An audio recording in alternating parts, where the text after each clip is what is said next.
All along the West Coast was one of the highest homeless populations in the country. I've identified 90 of our students as homeless. When you look at our overall campus of 2,000 kids, it's a big number, and those are the ones that we were able to identify. Here in Blaine, people move up from Seattle or Bellingham, and it's a quaint, beautiful little town right on the ocean on the West Coast, right on the Canadian border. What if we bought a house and then partnered with, there are some people that are helping families that find themselves in a homeless situation.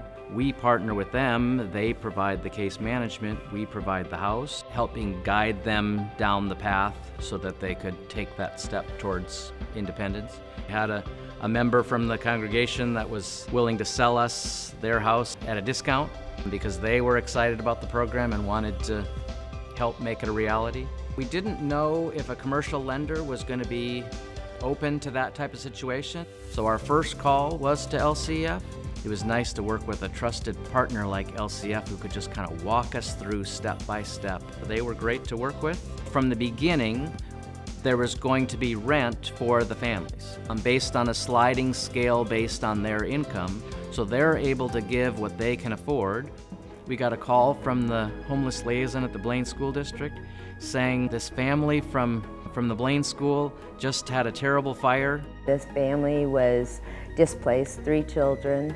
I was helping them with resources, emergency clothing, and just other things that the Family Service Center has. They were placed in a motel in Bellingham, and we were transporting them from Bellingham up to Blaine. Their jobs are here in Blaine. The kids all go to school in Blaine, all 3 kids. Less than a week after the fire, they moved into our house, and the community at large has really come to the table too and got clothes for the kids and toys and blankets. Grace House 1, it's a nice 4-bedroom house, but it also has a separate mother-in-law suite. We moved in a young lady who was living out of her car, and she was able to stay there for over a year and has just moved out into new lodging.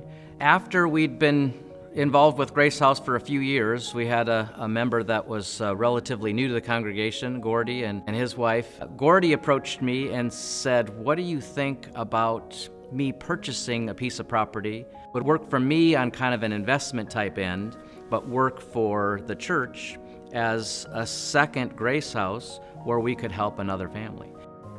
The Grace House program here seemed to be working so well. This was a way that I could contribute maybe a little bit more than I hadn't been contributing over the years. I'm not trying to buy my way into heaven. This is something I feel capable of doing now.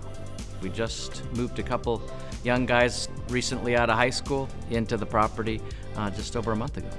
It's really nice having Grace House available to us because they kind of have our backs. I can text Pastor Aaron whenever I'm stressed out about something new that's come up. The homeless situation in Blaine has many layers to it.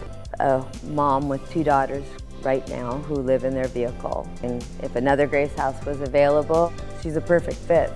She needs a place to land on her feet.